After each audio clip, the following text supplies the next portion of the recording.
ओम नमः शिवाय। हर हर महादेव शंभो। या देवी सर्वभूतेषु शक्तिरूपेण संस्थिता। नमस्तस्यै नमस्तस्यै नमस्तस्यै नमो नमः। हर हर महादेव। जय माता दी। रहस्यों से भरपूर एक ऐसा प्रश्न है जो भक्तों के मन में हमेशा से ही आता है। जो महाकाली की आराधना करने वाले हैं, चाहे वो फिर सात्विक भक्त हों, सीधा साधा पूजा पाठ करने वाले भक्त हों, या तामसिक जो कुछ भक्ति की जो पराकाष्ठा है, या जो कुछ तामसिक मार्ग हैं जिनके द्वारा माँ भगवती को अलग अलग साधक प्रसन्न करने की कोशिश करते हैं। तो कई बार जब वो साधक अपनी आराधनाएं साधनाएं शुरू करते हैं तो उनके मन में भी ये प्रश्न जरूर आता है कि महाकालिका जी को बलि क्यों दी जाती है। सबसे कंट्रोवर्शियल सवाल है, और शायद कुछ एक ऐसा रहस्य है जो शायद बहुत सारे जो भक्त हैं वो भी नहीं चाहते कि ये सबके सामने आए, क्योंकि शायद बहुत सारे ऐसे स्थान भी हैं, कई माँ के मंदिर भी हैं, या कई शक्तिपीठ भी हैं जहाँ पे आज भी बलि प्रथा जो है वो वैसे ही फॉलो की जाती है जैसे बहुत पुराने समय से चली आ रही है। कि कुछ जगह तो ऐसे कि हज़ारों हज़ारों साल की पुरानी प्रथाएं हैं महाकालिका जी को ऑफरिंग करने की। अब इसमें सबसे बड़ी बात जो है समझने वाली, वो जब माँ भगवती की कृपा आपके ऊपर हो जाएगी तो वो भाव कई बार जब आप माँ से ही प्रश्न करते हैं, एक जगह तो जैसे कि मन में प्रश्न आया, लेकिन जब कई बार आप माँ के मंदिर जाते हैं और माँ, अब मान लीजिए कि आप सात्विक भक्त हैं, आप जो है सीधी सादी पद्धति को मानने वाले हैं, या कई बार कुछ ऐसी चीज़ें, कुछ रहस्यपूर्ण चीज़ें आपके आगे आ जाएं जो शायद कॉन्फिडेंशियल भी हैं, या वो रहस्य जो सबको नहीं बताए जाते। कुछ एक ऐसे भी तंत्र से जुड़े हुए रहस्य हैं जिन्हें हमेशा से गुप्त रखने की कोशिश जो है बहुत पुराने साधकों ने भी की, पुजारियों ने भी की है, जो शायद सबके आगे उस रहस्य को आप ले जा नहीं सकते, क्योंकि हर कोई उसके लिए तैयार नहीं होगा। तभी तो कहा है कि अगर कोई वाम मार्गी भी है तो उसके लिए भी उनको उसकी पूरी नॉलेज जो है वो होना बहुत ज़रूरी है, चाहे वो कोई भी प्रारूप हो। तो प्रश्न जो ये भक्तों के मन में आया है कि महाकालिका जी को बलि क्यों दी जाती है। देखिए, बलि बहुत प्रकार की है। कहीं नारियल को भी बलि के रूप में माँ की आज्ञा से स्वीकार किया जाता है, कहीं पेठे को भी जो है बलि के रूप में, जो आपने देखा होगा कुष्मांड जिसे कहते हैं पेठा, उसकी बलि भी जो है वो माँ को दी जाती है। और कुछ एक ऐसे भी गुप्त स्थान हैं माँ के जहाँ पे जो दूसरी बलि है। अब मैं ज़्यादा उसमें डिटेल में इसलिए नहीं जाना चाहता हूँ क्योंकि मर्यादा जो सामाजिक है, क्योंकि ये कुछ ऐसा है, ये रहस्य सबको नहीं बताया जाता, क्योंकि ये महामाया का वो रहस्य है। अब मैं वो सपोर्ट तो नहीं करूँगा कि वामाचारी टेक्स्ट में लिखा हुआ है जी 64 तरह की बलि दी जाती है, या जो माँ के साथ के जो एडमिनिस्ट्रेटिव जो कुछ एंटिटीज़ हैं वो बलि ग्रहण करती है, माँ तो बलि ग्रहण नहीं करती।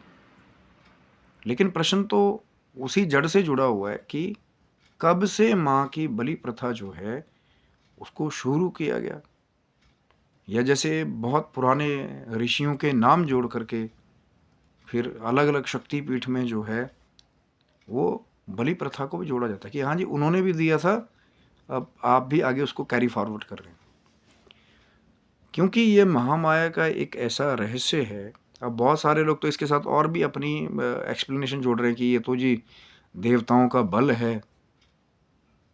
माँ की शक्ति ही सब जगह कार्य करती है, देवताओं का बल बढ़े ना बढ़े, देवताओं ने तो हमेशा बलहीन होकर के जो है वो माँ भगवती की आराधना की।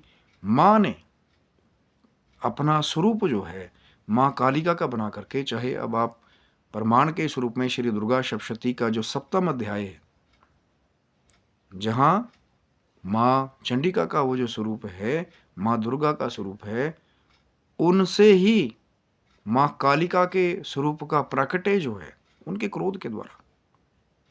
कि बिल्कुल अंदर को धसी हुई माँ की आंखें, और जो अपने नख जैसे आयुधों से बड़े बड़े राक्षसों को विदीर्ण कर देने वाली माँ कालिका का वो जो प्राकट्य है, वो माँ ने बड़े बड़े राक्षसों का वध करने के लिए प्रकट किया।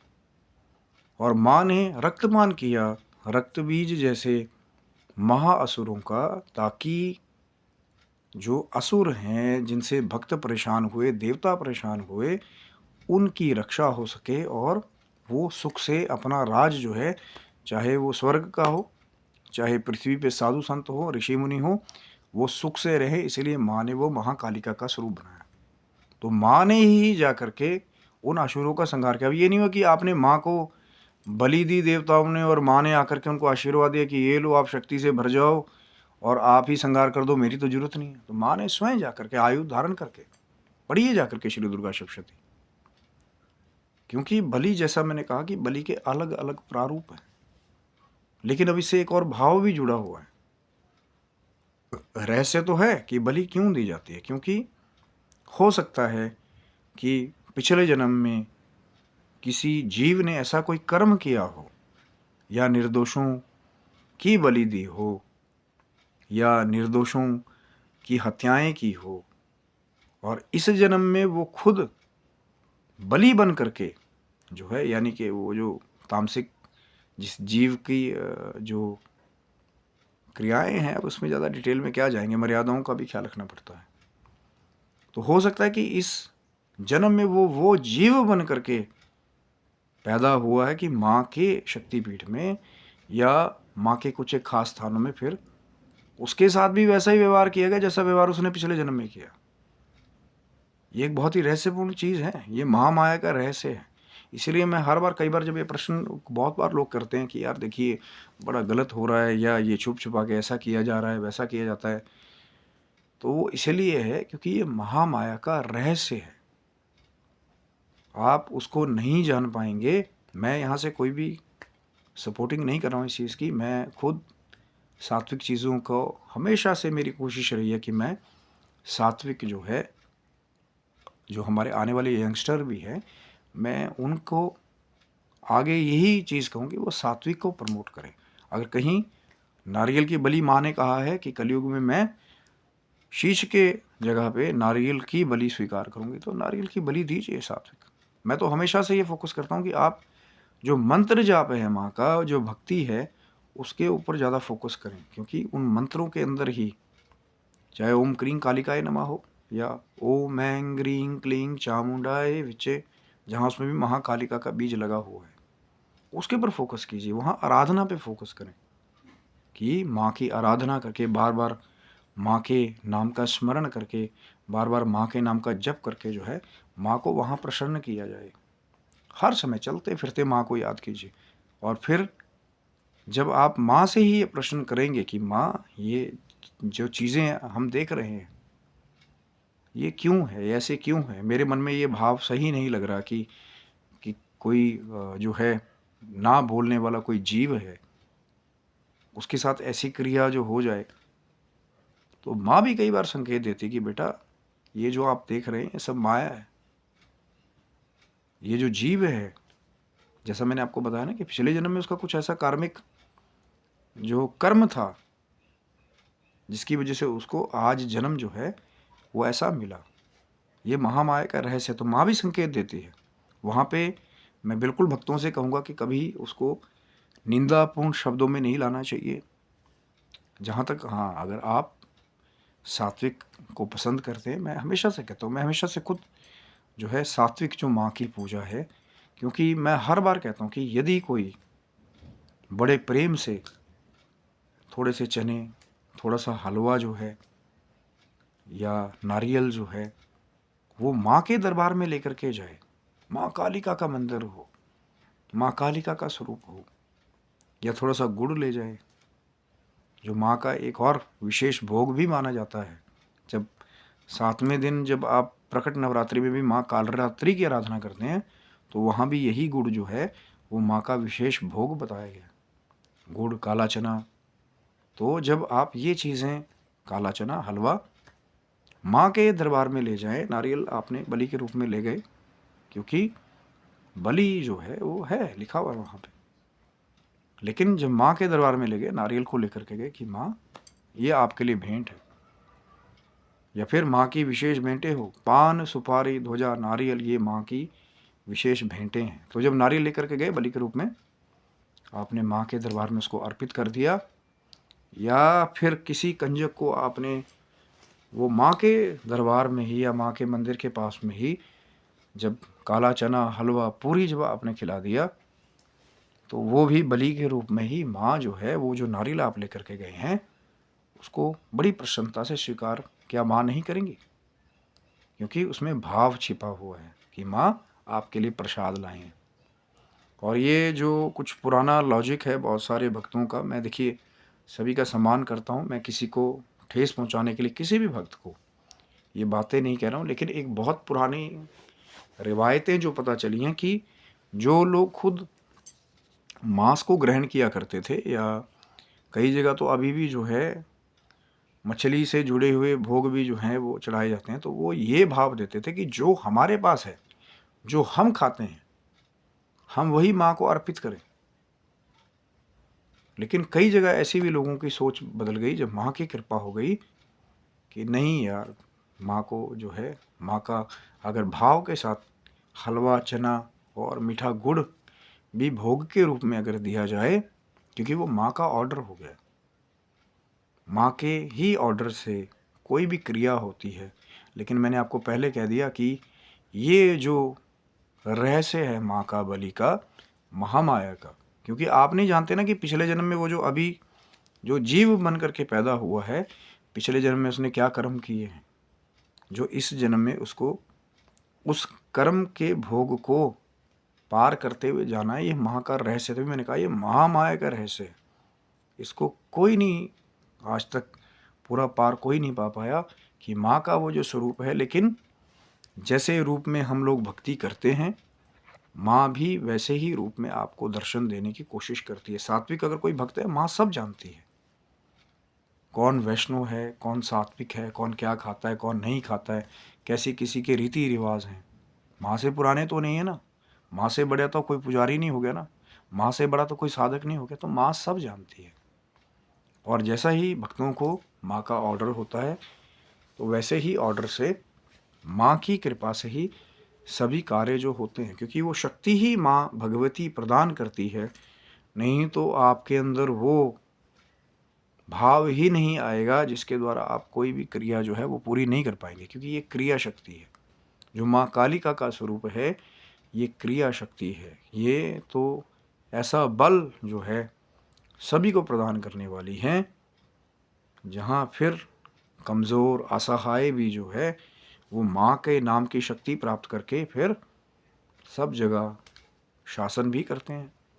सब जगह माँ की भक्ति का जो परचम है वो सदियों से बड़े बड़े राजाओं ने, राजा विक्रमादित्य जैसे राजाओं ने माँ महामाया की भक्ति करके जो है अकंटक राज्य किया।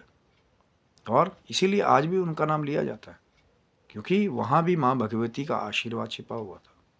बड़े बड़े राजा महाराजा, चाहे अब वो पटियाला के राजा हों, जब माँ भगवती की कृपा की आवश्यकता हुई तो माँ के स्वरूप को लेकर के गए। लेकिन जहाँ माँ का ऑर्डर हुआ कि माँ का रथ जो है कलकत्ते से चल कर के बाज़ार के बीच में ही रुक गया, जहाँ पे आज भी माँ कालिका का पटियाला का मंदिर भी जो है वो वहीं विराजमान है, तो माँ किले तक नहीं गई, क्योंकि माँ का ऑर्डर हुआ कि यहीं सभी भक्तों के बीच में जो है सभी मेरे भक्त जो है वो आते जाते रहें, दर्शन करते रहें। और वो जो असली मूर्ति है जो आई थी कलकत्ते से, क्या वो वही है या जो बाहर जो दर्शन करते हैं वो नहीं है, ये भी रहस्य हमने पहले भी चर्चा की थी, वो भी जुड़ा हुआ है। लेकिन वो माँ का ऑर्डर ही है, क्योंकि वो जो माँ का असली स्वरूप है। वैसे तो माँ अपने जो सात्विक भक्त है उन्हें कभी भी जो है अपने प्रचंड रूप के दर्शन नहीं देती। वो माँ ने दुष्टों के लिए वो रूप बनाया है, माहिषासुर जैसे, रक्त बीज जैसे, चंडमुंड जैसे असुरों के लिए माँ ने वो रूप बनाया है। माँ ने महाकालिका का रूप बनाया है, माँ ने रक्तदंतिका जैसा नाम कहा है ताकि जो भक्त हैं वो खुश रह सकें। लेकिन अगर भाव से नारियल भी चढ़ा देंगे बलि के रूप में तो माँ को वो भी स्वीकार्य है। ये कहीं नहीं लिखा हुआ कि यदि आप पेठा माँ को भाव से चढ़ाएंगे तो माँ उसको स्वीकार नहीं करेंगी, आप नारियल माँ को भाव से चढ़ाएंगे तो माँ स्वीकार नहीं करेगी, हलवा चना माँ को भाव से स्वीकार अगर आप चढ़ाएंगे तो माँ स्वीकार नहीं करेगी। ये कहीं नहीं लिखा हुआ। ये तो अपनी अपनी एक अभिव्यक्ति है भाव की कि नहीं, माँ का हम दे रहे हैं तो माँ यही खाएंगे, यही खाती होंगी। विशेष भोजन सबके होते हैं, किसी को क्या पसंद होता है, किसी को क्या पसंद होता है, लेकिन जो प्रेम के रस से बना हुआ भोजन है, प्रेम के रस से बना हुआ जो भोग है, जिसके अंदर भाव छिपा हुआ है, जब बच्चा अपनी माँ के लिए बड़े भाव से चाहे इतना सा ही प्रसाद बना के लेके जाता है, थोड़ा सा ही हलवा, थोड़ा सा चना, माँ सब जानती है, तो जब माँ के दरबार में जाता है बच्चा बन करके भाव के साथ कि माँ आपके लिए कुछ लाए हो, दिया सब कुछ माँ का ही है, अन्न माँ का ही उपजाया हुआ है, ये विद्युत जो है वो माँ की कृपा से ही है, अग्नि जिस पे खाना बनाया जाए वो भी माँ की कृपा से, सब भोग जो है माँ की कृपा से तैयार होता है। लेकिन जब भाव उसमें आप मिला देते हैं कि माँ आपके लिए लेके आए तो माँ उसको भी स्वीकार कर लेती है। लेकिन जब माँ का ऑर्डर हो जाता है तो ये जो रहस्य है जो सबके साथ साझा नहीं किया जाता कि माँ कालिका को बलि क्यों चढ़ाई जाती है, तो मैंने आपको पहले बता दिया कि आप नहीं जानते कि जो इस जन्म में क्या जीव बन करके उसने जन्म लिया है, क्या कर्म पिछले जन्म में किए थे कि अब उसको इस जन्म में उसको भोगना है। और माँ की कृपा से शायद वो भी अपने पिछले जन्मों के कर्मों से निवृत्त होकर के माँ के धाम को प्राप्त करता है। ये महामाया का रहस्य है, कभी इसकी निंदा मत कीजिए, क्योंकि जिस चीज़ के बारे में आपको जानकारी ही नहीं है उसके बारे में कभी भी कमेंट नहीं करना चाहिए, मैं हमेशा कहता हूँ। और आप क्या करना चाहते हैं, लाइब्रेरी में किताबें बहुत सारी हैं, आप क्या पढ़ना चाहते हैं ये है असली प्रश्न। आप क्या करना चाहते हैं, आप सात्विक फॉलो करना चाहते हैं, माँ को भाव से सात्विक पूजन भी करेंगे, किसी कंजक को प्रसन्न कर लेंगे जो माँ भगवती का साक्षात स्वरूप है कलयुग में, थोड़े से मिष्ठान ही खिला देंगे ना, कंजक प्रसन्न हो गई तो माँ भगवती प्रसन्न है। चाहे वो फिर जो है थोड़ा सी जो 1 या 2 रुपए की टॉफ़ी हो, चाहे चॉकलेट हो, या चाहे मीठा हलवा हो या चना हो, जब कंजक को खिला देंगे और वो प्रसन्न हो गई तो माँ प्रसन्न है। फिर माँ वहाँ ये नहीं देखती कि ये कितनी बड़ी बलि का स्वरूप मेरे लिए ला रहा है, वो तो अपनी अपनी अभिव्यक्ति है, अपना अपना भाव है। चाहे फिर 1 किलो हलवा चढ़ाइए, 5 किलो चढ़ाएं, या फिर थोड़ा सा भाव के साथ ले जाएं, माँ भगवती तो भाव देखती है कि कौन सा बच्चा जो है भाव से मेरी पूजा कर रहा है। माँ सब कुछ करने वाली है, माँ ही शक्ति देने वाली, माँ ही क्रिया शक्ति हैं, माँ ही आपको भाव देने वाली हैं। और जब आप माँ से ये प्रश्न करेंगे कि माँ ये सब क्या है, तो माँ भी कह देती कि बेटा आप निश्चिंत रहो, ये मेरी माया है और कुछ नहीं है। और जब भक्त माँ की भक्ति में दिन रात रत हो जाते हैं तो माँ भी वो माया का पर्दा हटा देती है कि जो तुम देख रहे हो वो महामाया है। उसके बारे में पार बड़े बड़े देवताओं ने, बड़े बड़े ध्यानवों ने, किसी ने नहीं पाया। ब्रह्मा विष्णु महेश त्रिमूर्ति भी जो है उस स्वरूप की रहस्य को अगर जानते भी होंगे वो भी माँ की कृपा से। बहुत बड़ी चर्चा है और बहुत बड़ा भाव है, लेकिन मैं वही जो नए बच्चे हैं मैं हमेशा कहता हूँ कि अगर सात्विक भी भाव से माँ के लिए थोड़ा प्रसाद ले जाएंगे, माँ उसको भी ग्रहण कर लेती है। भाव होना चाहिए, भाव के ही बस में सब कुछ है, भाव के बस में ही माँ भगवती की कृपा छिपी हुई है। क्योंकि पैर पैर पे आप माँ को याद करिए, माँ भी अपने बच्चों को सदैव याद करती हैं, और वो बच्चे हमेशा माँ के प्यारे हैं जो चलते फिरते उठते बैठते माँ के नाम को जपते रहते हैं, माँ को याद करते रहते हैं। तो माँ पैर पैर पे आपकी सभी शंकाओं का जो है निवारण भी कर देती है। ये महामाया है, इसका पार किसी ने नहीं पाया, किसी ने भी नहीं पाया। महामाया, तभी तो मैंने कहा ना कि जो आप देखते हैं कई बार वो होता नहीं है, वो माँ का चमत्कार है, वो माँ की माया है, ये मेरे स्वरूप महामाया है। बड़े बड़े राजा जो है वो भी फेल हो गए जब माँ तारा रानी ने अपनी माँ की शक्ति का थोड़ा सा नमूना दिखाया, क्योंकि वहाँ भी यही आया कि ये माँ भगवती महामाया है, इसका पार किसी ने नहीं पाया, किसी ने भी नहीं पाया। और महाकालिका महाप्रचंड शक्ति है, लेकिन भगवान शिव की कृपा हो जाए, माँ भगवती की कृपा हो जाए तो शक्तियों के रहस्य भी पता चलते हैं और बहुत बड़ी बड़ी शक्तियाँ भी प्राप्त हो जाती हैं। तो आशा करता हूँ वीडियो आपको अच्छा लगा होगा। चर्चा बहुत बड़ी है, अगर आप कमेंट करना चाहें तो मर्यादित शब्दों में कमेंट बॉक्स में कमेंट कर सकते हैं। तब तक के लिए आप सभी बंधुओं को हर हर महादेव शंभु, जय माता दी।